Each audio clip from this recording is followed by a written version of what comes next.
على الخير ابتغاء مرضاته مرضاته وقربه وقربه وثوابه وثوابه وحسن الخاتمة وحسن خاتمة مع اللطف مع اللطف والعافية والعافية وصلاح العاقبة. وصلاح العاقبة.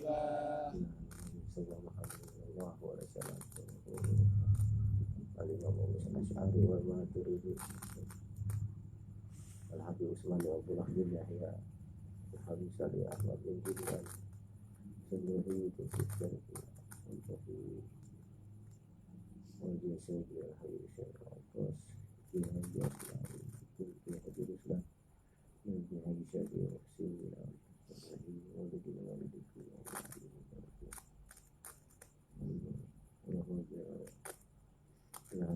Muhammad bin Abdullah wa Sallam Al-Fatihah. أعوذ بالله من الشيطان الرجيم. بسم الله الرحمن الرحيم. الحمد لله رب العالمين الرحمن الرحيم مالك يوم الدين. إياك نعبد وإياك نستعين اهدنا الصراط المستقيم صراط الذين أنعمت عليهم غير المغضوب عليهم ولا الضالين.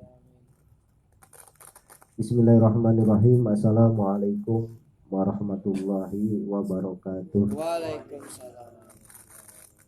Alhamdulillahirabbil alamin. Wassalatu wassalamu ala sayyidil mursalin sayyidina wa maulana Muhammadin wa ala alihi wa sahbihi wa tabi'ina lahum bi ihsani illa yaumiddin. Amma ba'du. Hadratul muhtaram, para jamiah taklim, para asatid yang insya Allah dimuliakan oleh Allah Subhanahu wa Ta'ala. Amin ya Allah. Wabil khusus kita doakan guru kita Al-Habib Hussein bin Ali Al-Auqas, mudah-mudahan ya Allah jadikan sehat walafiat. Amin. Allah berkahkan umurnya dan Amin. Allah berkahkan ilmunya. Amin. Dan senantiasa membimbing kita, menuntun kita menuju jalan ridhonya Allah Subhanahu wa Ta'ala. Amin Allah ya Rabbal Alamin. Dan juga kita doakan guru kita bersama Ahlul Al-Kiram Al-Ustaz Fatur, mudah-mudahan ya Allah jadikan sehat walafiat. Amin. Allah berkahkan umurnya dan Amin. Allah berkahkan ilmunya. Amin. Dan mudah-mudahan Allah jadikan diberikan daripada kesabaran dan keistiqomahan di dalam membimbing kita, mengajarkan kita di dalam beragama yang benar menurut daripada ajarannya Kanjeng Nabi Muhammad sallallahu alaihi wasallam. Para jamiah taklim, ini kita melanjut pada pengajian kita pada pembahasan subuh uluhiyah lillah. Jadi subuh uluhiyah lillah itu tetapnya daripada sifat-sifat ketuhanan pada yang namanya Allah Subhanahu wa Ta'ala. Ya, kemarin sudah kita bahas sifat kidam dan bako. Jadi sifat kidam dan bako, mukhalafatul hawadis, qiyamu talabi nafsih dan wahdaniyat, itu adalah sifat salbiyah.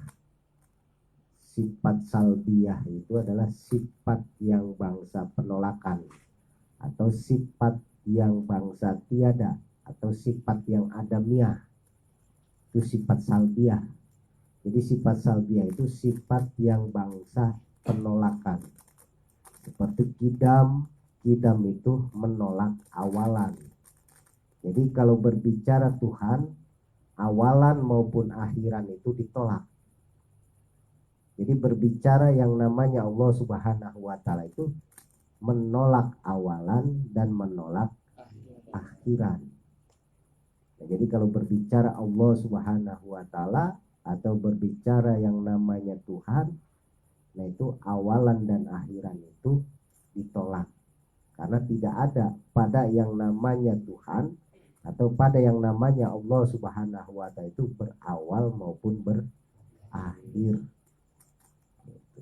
karena akal nemu tiap-tiap yang berawal pasti wujudnya baru.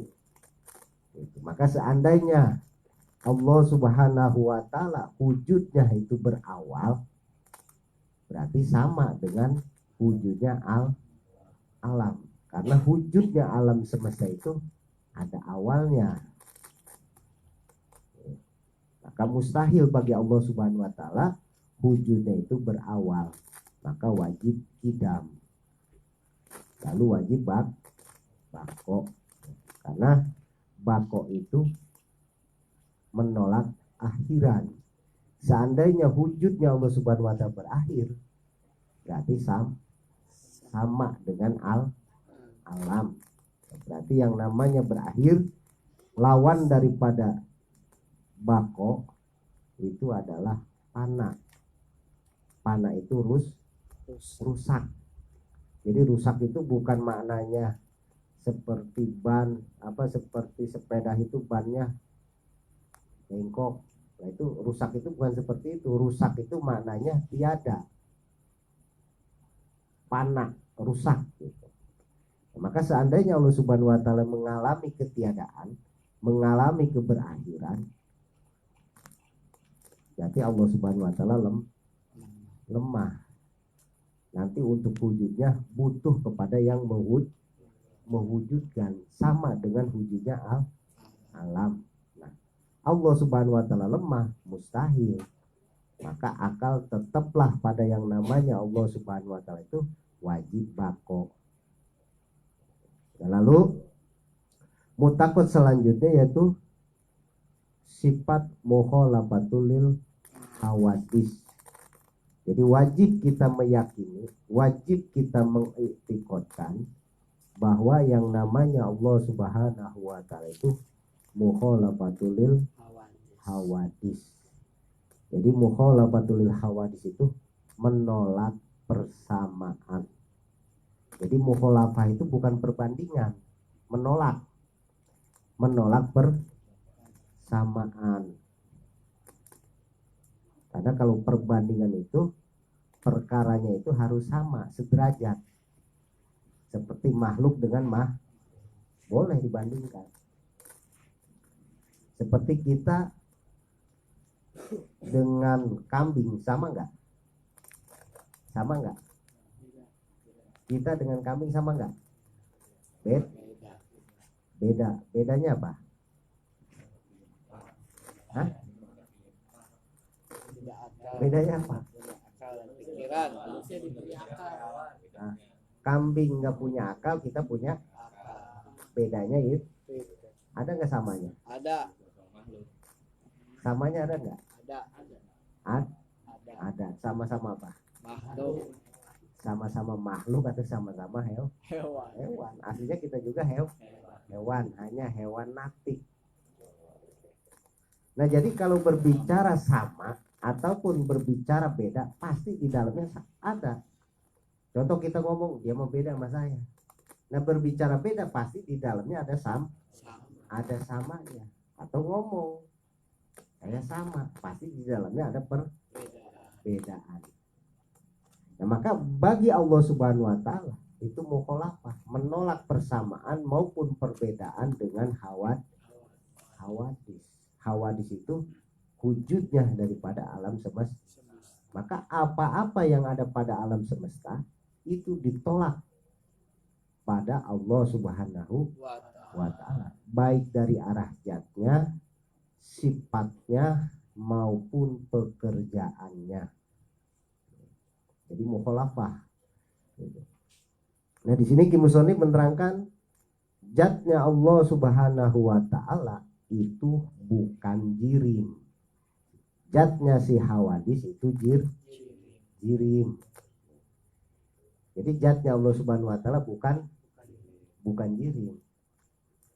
Zatnya si hawadis itu jirim. Karena akal yang dipahami oleh akal itu zatnya hawadis. Zat hawadis itu jirim. Pasti yang bikin hawadis zatnya bukan jirim.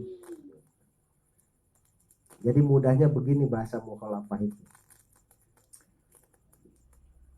Kayak ibarat contoh ini Rokok ini barang bikinan bukan? Bikinan. Barang bikinan. Pasti yang bikin rokok ini wujudnya tidak sama dengan rokok. Pasti akal seluruh dunia mengakui kalau yang bikin rokok itu wujudnya tidak akan sama dengan rokok. Maka apa-apa yang ada pada rokok itu dimustahilkan kepada yang bikin rokok. Maka apa-apa yang ada pada alam semesta itu dimustahilkan kepada yang menciptakannya atau sang pencipta. Alam semesta wujudnya zatnya jirim. Jadi jirim itu nafsiyah pada si jirim itu menempat daripada seukurannya. Nah, kalau berbicara Allah Subhanahu wa taala, mustahil Allah Subhanahu wa taala itu menempat. Sifatnya si hawa di situ berubah. Mustahil sifatnya Allah Subhanahu wa taala berubah. Kita ini berubah. Wujud Adam itu berubah. Nah, fiilnya Allah Subhanahu wa taala itu taksir. Fiilnya si hawa di situ kasab dan ikhtiar. Nah, fiil yang taksir itu, bahasa taksir itu kalau ahli bahasanya membekasi, bekas. Kalau jadi ya jadi beneran, kalau meniadakannya pun tiada beneran. Terjadi perkara itu. Tapi kalau si hawadis ataupun kita di dalam fiilnya kita, pekerjaan kita itu kasab dan ikhtiar. Seperti kita bisa bikin kopi. Enggak. Nah, lamun ngeracik Bisa. Nah, maka kita itu hanya sebatas ngeracik pinjem bahasa gitu. Kasab ikhtiar itu pinjem bahasa, kasab itu mengumpulkan daripada bahan-bahan. Ikhtiar itu, nah itu tadi dengan cara mengumpulkan bahan-bahan dan tetap memohon pertolongan kepada yang kuasa. Seperti kita ngeliwat, tetap ikutin tata cara aturan ngeliwat. Tapi di dalam hati kita mohon kepada sang kuasa atau sang pencipta, mudah-mudahan jadi nasi liwat, untuk jadi bubur atau jadi Kerak. Kan bisa saja terjadi karena orang pohon kesarian jadi nyari jadi kerak mah kumaha kudu nerima. Nah, itulah pekerjaan si hawa di situ seperti itu. Jadi seperti kita merokok ataupun makan, itu adalah kerjaan si hawadis. Merokok harus ada rokoknya, harus ada koreknya. Tetap sambil minta pertolongan, berhasil di dalam merokoknya. Ayat ada untuk berhasil dalam merokok. Ayat ya. Ya. Meletek. Banyak ya. Kadang pernah tak ngerokok menaik filter lah sekali. Halaman ya. Nah, itulah bahasa pekerjaannya si hawadis. Jadi kalau berbicara Allah Subhanahu wa taala itu mukhalafah baik dari arah zatnya, sifatnya maupun pekerjaannya. Nah, lalu ulama menyimpulkan daripada perkara-perkara mumasalah atau ciri-ciri daripada si hawadis. Itu ada 10 perkara mumasalah pada si hawadis. Menempat, berubah, terus terkena zaman ataupun waktu, terkena ruang, terkena ukuran besar, terkena ukuran kecil, lalu terkena arah, mengambil arah dan terkena arah. Ini terkena arah dan mengambil arah. Lalu gorot. Gorot itu mengambil keuntungan. Lalu ibtikor. Ibtikor itu butuh. Nah, maka perkara-perkara itu mustahil bagi Allah Subhanahu wa ta'ala. Jadi 10 perkara itu jangan ditetapkan pada yang namanya Allah Subhanahu wa ta'ala. Seperti menempat, terkena arah.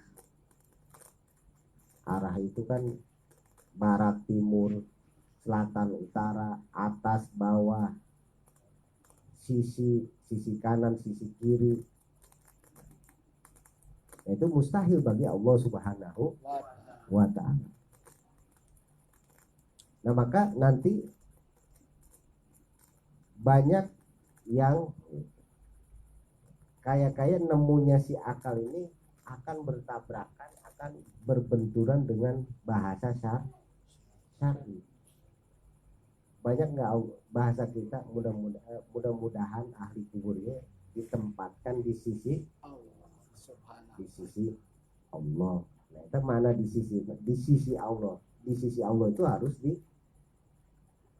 dijabarkan. Sisi itu bukannya yang namanya sisi model saya sama Ustaz Fatul ini sisi lain. Sisi. Maknanya dekat. Dekat itu maknanya tetap di dalam ridhonya Allah Subhanahu wa ta'ala. Bukan nanti di sisi Allah Subhanahu wa ta'ala. Bukan. Branding, bukan branding. Bahkan kalau bahasa ujat itu jangan minta di sisimu, udah penuh di sisi. Minta di belakang atau di jauh.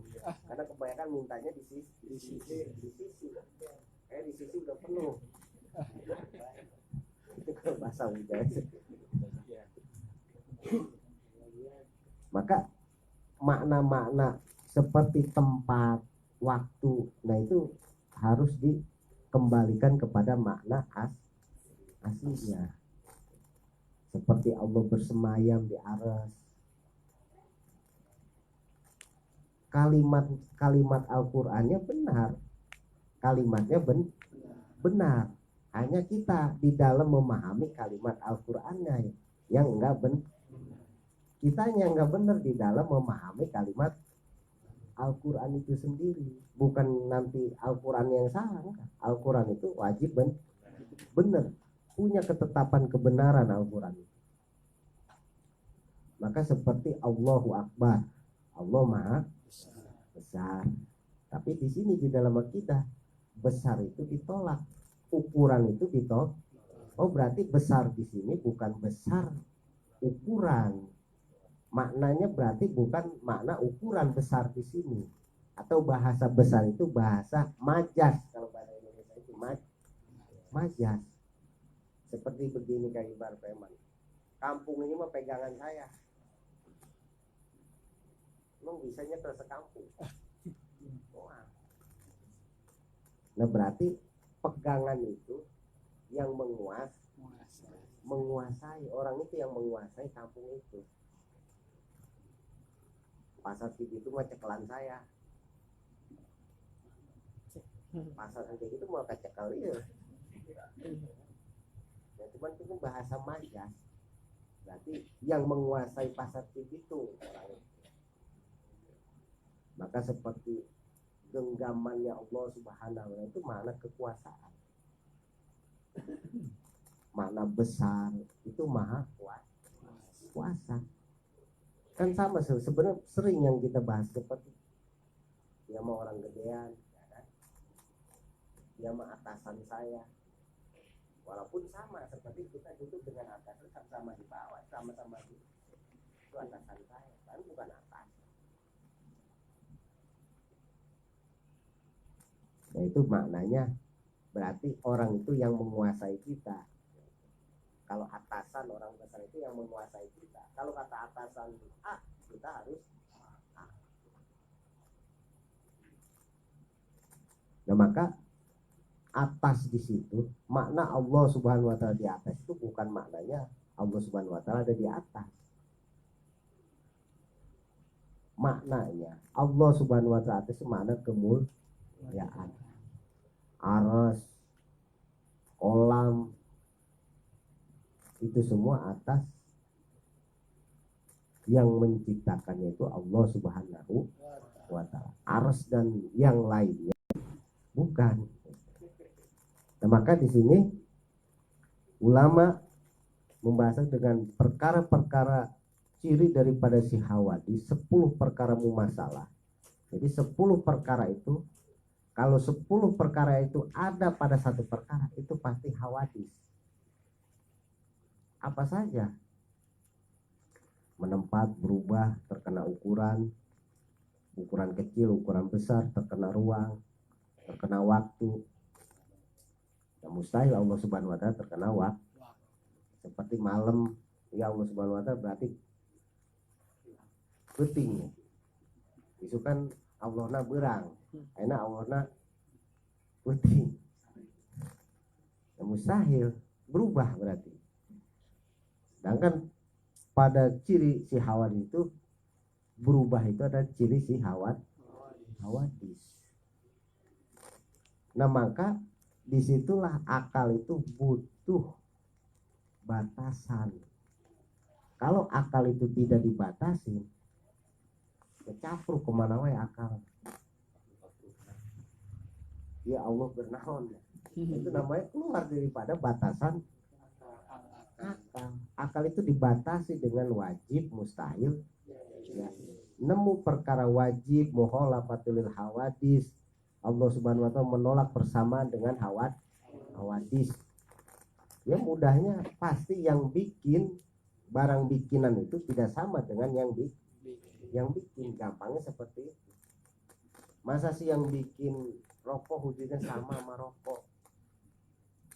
Pasti akal bakal menolak.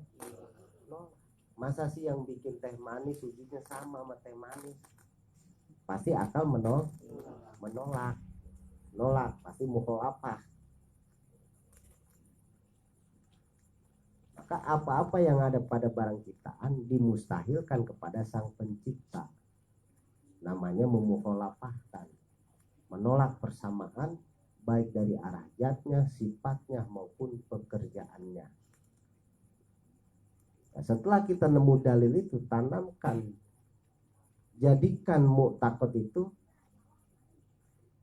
pada keyakinan kita. Nah, keyakinan itu adanya di mana? Di hati, bukan di mulut. Kita melihat segala sesuatu apapun,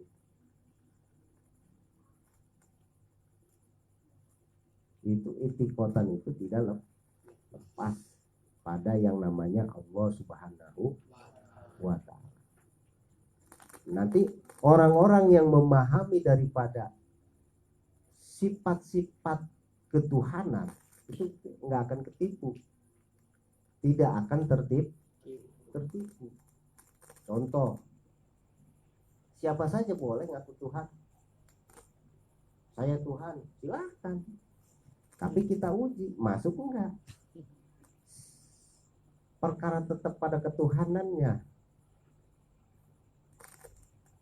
Wujudnya wajib enggak? Ternyata wujudnya tidak wajib. Contoh, matahari ngaku Tuhan. Silakan. Kita lihat matahari, wujudnya wajib enggak? Yang namanya wujud wajib itu wujudnya tidak nerima tiada. Nyata-nyatanya wujudnya tiada, nerima tiada. Oh, berarti bukan wajib, berarti bukan Tuhan. Dari arah wujudnya saja sudah tidak memenuhi.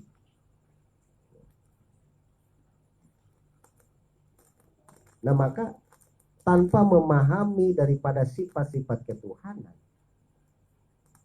akan tertipu. Orang itu akan tertipu. Baik perkara itu ngaku Tuhan ataupun perkara itu tidak mengaku Tuhan. Seperti perkara itu tidak ngaku Tuhan, seperti minuman, makanan, dia nggak ngaku Tuhan. Cuman kita anggap Tuhan.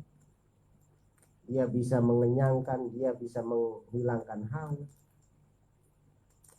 Padahal dia tidak mengaku Tuhan, tapi kita anggap Tuhan. Duit ini yang bisa nyenengin, kita anggap Tuhan. Nah ini nanti seperti, nah ini kisah daripada iblis itu, setan itu. Kalau bahasa dulu itu, duit itu dicium. Oleh iblis itu duit dicium. Nah, makanya kita jangan sampai. Itu bukti cintanya. Jangan.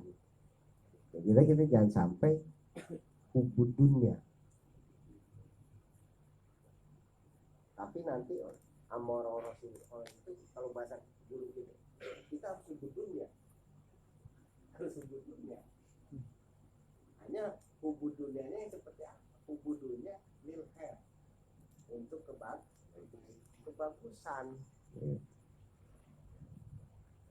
Hubud dunianya untuk kebagusan. Harus hubud dunia. Cuman hubud dunianya untuk kebagusan.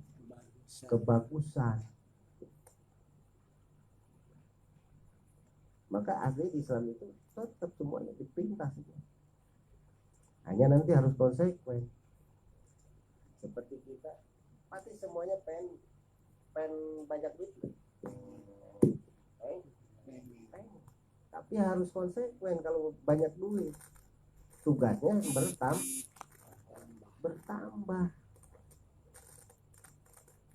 Bukan malah santai. Kalau banyak duit itu siap diketok oleh fakir miskin, siap diketok oleh janda tua, siap diketok untuk majlis taklim, siap diketok untuk pondok pesantren. Karena pada harta itu ada haknya. Tidak semua menjadi hak kita. Kayak ibarat makanan satu piring itu nggak boleh dimakan semua. Ini ada hak orang lain, harus dikeluarkan. Siapnya kita begitu. Kadang kalau udah duit di kita itu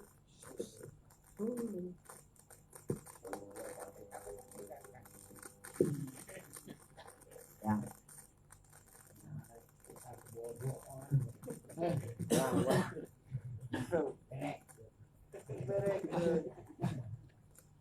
Anak yatim, kemari, pondok pesantren.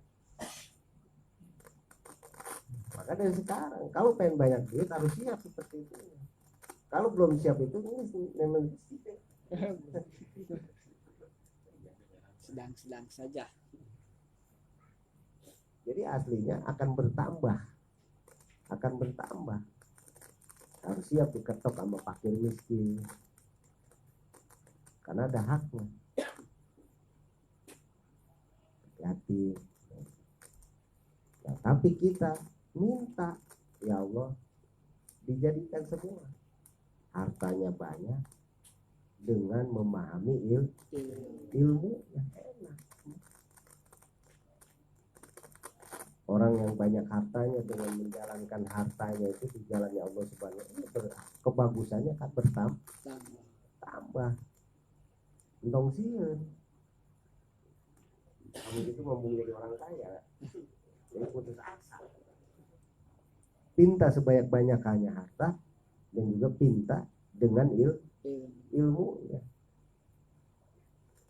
Karena saya pernah ngerasakan loba duit jadi malah pusing. Itu bukan pusing, dibanding duit malah pusing. Benar. Jadi kumaha ya kumaha malah pusing loba duit. Ya banyak duit itu malah pusing. Nah itu bukti kita nggak punya ilmunya, cara mempergunakan duit saja. Pinjam bahasa untuk menghabiskan duit saja kita pusing.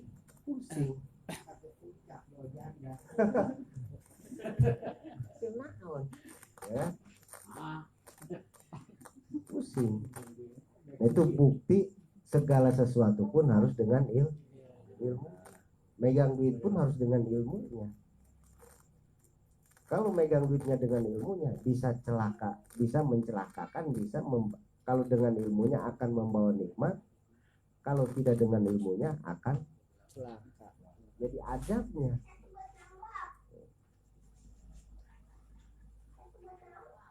Nah, itu maka perkara apa saja harus dengan ilmunya. Nah, ini berbicara tentang keimanan kita kepada Sang Pencipta harus dengan ilmunya. Jangan sampai kita salah menyembah, salah mempertuhankan yang bukannya Tuhan kita tuhankan, yang aslinya Tuhan kita tidak dipertuhankan. Ini zaman sekarang itu krisis kepahaman. Yang perkara itu agama dianggap bukan agama. Perkara yang bukan agama dianggap agama. Ini zaman sekarang ini seperti itu.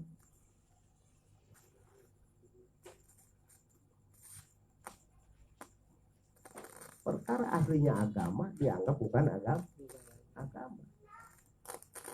Perkara yang bukan agama dianggap agama. Nah itu. Maka kita pun harus memahami mana itu agama, mana yang bukan agama. Mana itu Tuhan, Allah, mana yang bukan. Nah itu harus memahami. Maka seperti khobarnya Dajjal itu akan bahasanya akan menipu muslihat, mengajak orang-orang yang tanpa kosong akidah akan ikut daripada tipu muslihatnya Dajjal. Nah kita ini zaman sekarang Dajjal belum keluar pun kita sudah banyak ketipu. Kita ini sudah banyak ketipu aslinya. Nah maka kita bentengi akidah kita, bentengi iman kita. Kita kikis dengan akidah daripada akidah yang dibenarkan oleh Kanjeng Nabi. Akidahnya mana yang dibenarkan? Akidahnya Ahlus Sunnah wal Jamaah. Akidahnya Ahlus Sunnah wal Jamaah itu daripada mengikuti akidahnya Imam Asy'ari dan Imam Abu Mansur Maturidi. Di dalamnya mengkaji daripada hukum akal, memahami daripada mutakot yang tetap pada Allah Subhanahu wa taala, seperti wajib wujud, wajib qidam, wajib baqo, mukhalafah, ya mutalabi nafsi, wahdaniyat sampai mutakaliman. Nah itulah akidahnya Ahlussunnah. Maka kalau bahasa Kiai Asmawi itu, Abi Quraisy pernah kalau kita ngomong Islam, saya ini orang Islam, ya itu harus jelas. Saya Muslim, Ahlus Sunnah wal Jamaah. Ahlus Sunnah wal Jamaah Al-Asy'ariyah atau Al-Asy'ari. Jelas gitu. Jangan takut. Karena sekarang banyak ngomong Ahlus Sunnah padahal bukan Ahlus Sunnah. Karena Ahlus Sunnah itu sudah banyak merusak daripada wadah daripada Ahlus Sunnah itu sendiri. Banyak. Nah maka kita harus cerdas. Kita jaga daripada wadah ataupun badan Ahlus Sunnah wal Jamaah ini kita jaga. Pinjam bahasa kita dikasih amanah, kalau khususnya di Indonesia ini, kita ini oleh Kiai Hasyim Asy'ari ini dikasih wadah suruh menjaganya oleh Kiai Hasyim Asy'ari. Seperti warisin ini nih, wujud qidam baqo ini harus dijaga. Makna dijaga itu bagaimana? Kita kaji. Setelah kita memahami, kita berikan kepahaman itu kepada keluarga, tetangga kita. Nah itu namanya menjaga. Biar sampai kepada keturunan kita ini tetap akidah ini tetap sampai. Maka sekarang ini sudah kita nggak bicara orang lain, bicara orang Ahlus Sunnah sendiri pun sudah kosong daripada akidahnya Ahlus Sunnah itu sendiri. Nah maka dari kita pun dengan memahami itu jangan putus asa, kita bangun lagi dengan mengkaji ilmu ini, lalu dengan kepahaman ini kita ajak saudara kita, keluarga kita, tetangga kita akan kembalikan lagi kepada jalurnya ataupun wadahnya Ahlus Sunnah itu sendiri. Karena sekarang banyak kalau ngeliat di media-media itu, waduh udah rusak.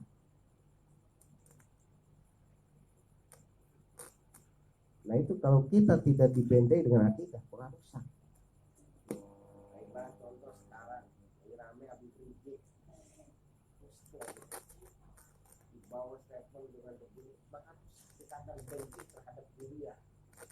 Memang itu misinya orang-orang di luar Ahlus Sunnah, itu misinya supaya kita benci terhadap Zuriyah, supaya kita benci terhadap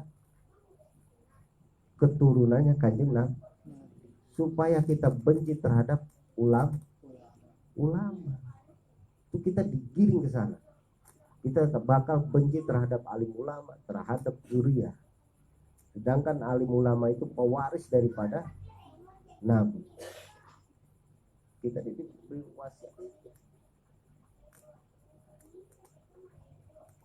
Nah, maka hanya orang-orang yang tidak berakidah bakal ke sana, kan membenci daripada keturunannya Kanjeng Nabi.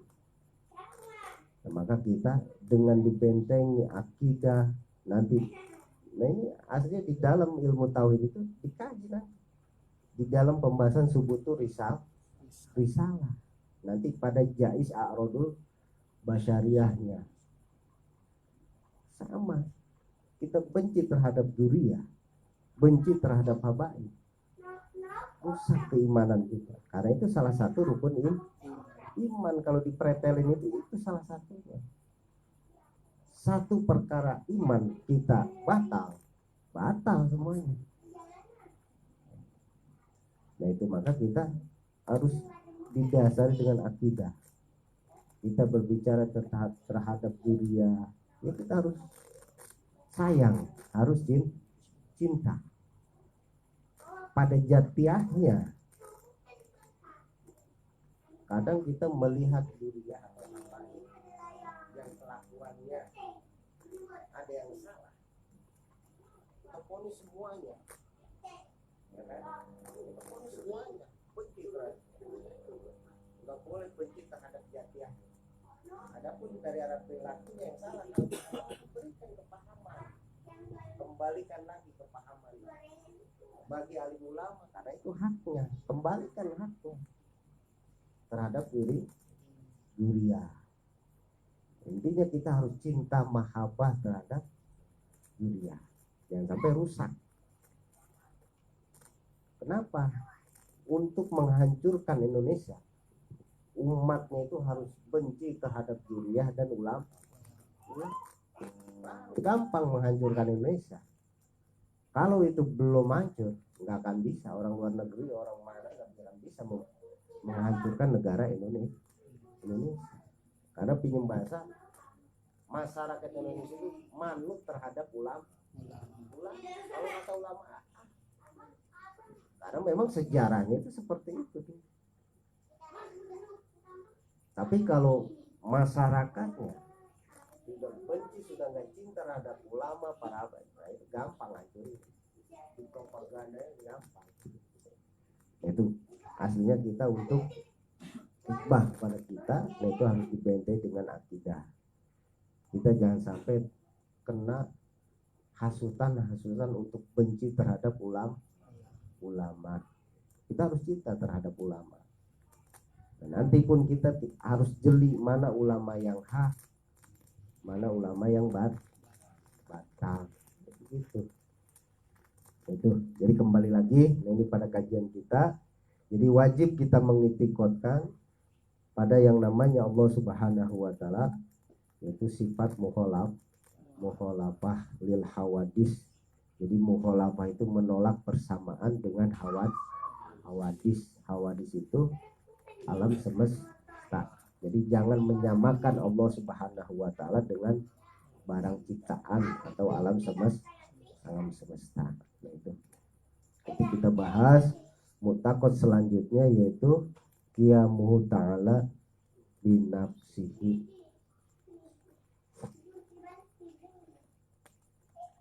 Ya, qiyamuhu ta'ala binafsihi. Nah, ini mudah-mudahan minggu besok kita bahas qiyamuhu ta'ala binafsihi.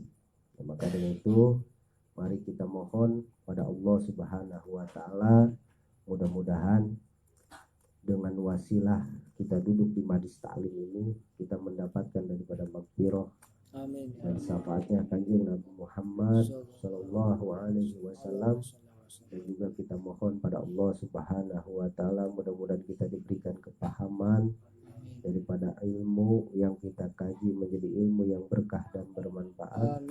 Dan juga kita mohon pada Allah Subhanahu wa taala, mudah-mudahan kita dijauhkan daripada fitnah dunia, fitnah alam akhirat. Dan juga kita mohon pada Allah Subhanahu wa taala, mudah-mudahan kita diberikan kesabaran di dalam menjalankan syariatnya baginda Rasulullah sallallahu alaihi wasallam. Dan juga kita mohon pada Allah Subhanahu wa taala, mudah-mudahan kita, kedua orang tua kita, guru-guru kita, saudara-saudara kita dimatikan oleh Allah Subhanahu wa taala di dalam keadaan husnul khotimah. Wallahu a'lam bishawab. Ya Rabbana tarabna bi annana tarabna wa annana asrafna ala ladha asrafna wa tub alaina taubat taksir li kulli hawbah wastur lana aurati wa amini ro'ati waghfir li walidina rabbi wa mauludina wal ahli wal ikhwani wasairil khilani wa kulli dhi mahabbah au jiratin au sobah wal muslimina ajma amina rabbi isma fadlan wa juda manna la biktisabi minna bil mustafa rasulina bi kulli sunni salla wa salam rabbi alaihi adal hadi wa alihi wa sahbihi adada qasi suhbi walhamdulillahi bil wadi wa janai. Alhamdulillahi rabbil alamin.